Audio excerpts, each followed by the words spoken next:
So who am I speaking with? Michael Krigsman, CEO of Asuret and a blogger with ZDNet. Oh, I am familiar with ZDNet, and I know this man.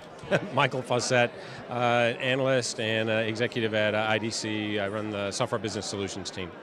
All right, so you guys were both on a panel about disruption in CRM. I'm getting conflicting reports whether there was disruption or not. What's your opinion? Michael, you say there was, and what is it? There's massive disruption, come on. Back in the old days of CRM, you had screens filled with fields. And by the way, feel free to interrupt him if you don't agree with him, Mike. Oh, I will, don't worry. So you had screens filled with fields. You had sales managers forcing these poor sales guys and saleswomen to enter all of this data. And for what? Why? Now social comes along and it's a completely different ballpark. That's not disruptive, Mike? Yeah, see, I unfortunately, I think there is some disruption here, don't get me wrong, but frankly, a company can't move to this disruptive social piece of it unless they've solved the transaction piece of it first. So if you don't have a CRM system, please don't think that I'm going to run out and do all these wonderful social things, because frankly, if you don't know who your customer is, what is it you're going to try to do that's social? So, you still have to have the transaction system, you still have to do Salesforce automation, and yes, entering data is hard, and yes, track and forecast is hard, but we have to have those. But there's a lot of value and a lot of disruption in some of the new paradigms around this.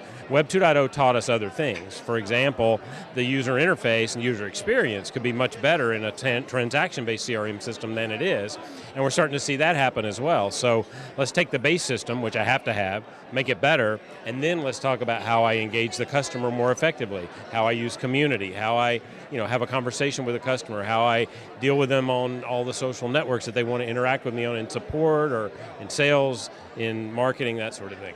He's talking about if you can't close the last few feet. Essentially, building relationships is great, but if you can't fulfill the relationship, then it's useless. Do you agree? Yes, absolutely. A relationship without fulfillment, absolutely.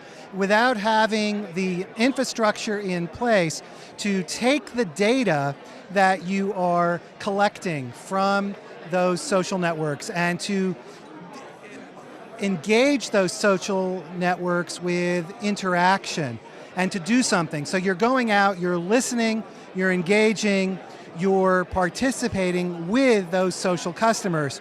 There needs to be a further step where you then take that relationship to some next point, whether that next point is the customer buying from you or satisfying the customer's query for information or their plea for help.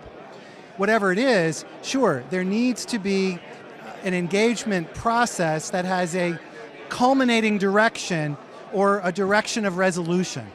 So if I've got a business that hasn't quite figured out my fulfillment yet I'm still surprisingly still in business, should I even bother getting into social? Because if I get into social and I can't fulfill, then I'm going to blow a bunch of relationships. Well, frankly, it's a great situation. You're going to set yourself up to fail faster and louder. I don't really think that makes a lot of sense, right? So if I can't fundamentally execute my business, then I think having a conversation with you about why I can't is not useful. You have to have the basic transactions, you have to be able to execute business, I have to be able to ship the order, and then when I can't ship the order, yes, I want to be able to engage with you and let you know why, when, how, and I want to do it in the way you want. I want to use your channel, your choice. All those things are great, but I have to be able to do business first.